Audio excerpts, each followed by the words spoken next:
சுட்டெரிக்கும் வெயிலால் வெப்பத்தின் தாக்கம் அதிகரித்துள்ள நிலையில் தமிழகத்தில் 15 மாவட்டங்களுக்கு மஞ்சள் அலர்ட் விடுக்கப்பட்டுள்ளது.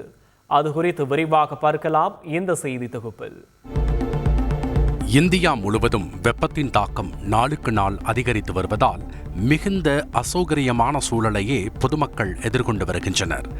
அடுத்தடுத்த நாட்களில் இந்தியாவின் கிழக்கு மாநிலங்களிலும் தென் மாநிலங்களிலும் வெப்ப அலைகள் வீசக்கூடும் என இந்திய வானிலை ஆய்வு மையம் எச்சரித்துள்ளதால் வெளியில் தலை காட்ட முடியாமல் தவித்து வருகின்றனர் மக்கள். குறிப்பாக தமிழ்நாடு, பீகார், மேற்கு வங்கம், கர்நாடகா, ஒடிசா, சிக்கிம், தெலங்கானா, உத்தரப்பிரதேசம், ஜார்க்கண்ட் உள்ளிட்ட இடங்களில் கடுமையான அளவில் வெப்ப அலை வீசக்கூடும் என இந்திய வானிலை ஆய்வு மையம் தெரிவித்துள்ளது. மேலும் தமிழ்நாடு, புதுச்சேரி, கடலோர ஆந்திரா பகுதி, கர்நாடகா, கோவா, கேரளா, அசாம், மேகாலயா, திரிபுரா மற்றும் பீகார் ஆகிய இடங்களில் அதிக ஈரப்பதம் அசௌகரியத்தை ஏற்படுத்தும் என்றும் கணிக்கப்பட்டுள்ளது.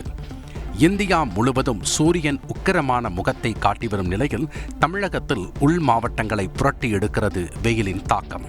அதற்கு சான்றாக ஏப்ரல் 23ஆம் தேதி இந்தியாவிலேயே அதிக வெப்பநிலை பதிவான நகரங்களில் சேலம் 3வது இடத்தை பிடித்துள்ளது.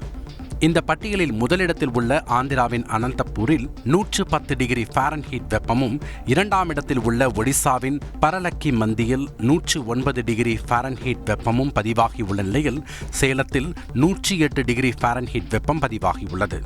ஏப்ரல் 22ஆம் தேதி கணக்கெடுப்பின்படி தமிழகத்தின் ஈரோடு நகரம் 3வது இடத்தை பிடித்திருந்தது குறிப்பிடத்தக்கது. சேலம், ஈரோட்டில் மட்டுமா தமிழகத்தில் உள்ள பல மாவட்டங்களில் வெயிலின் தாக்கத்தால் வெப்ப அலை வீசக்கூடும் என மஞ்சள் நிற எச்சரிக்கை விடுத்துள்ளது வானிலை ஆய்வு மையம்.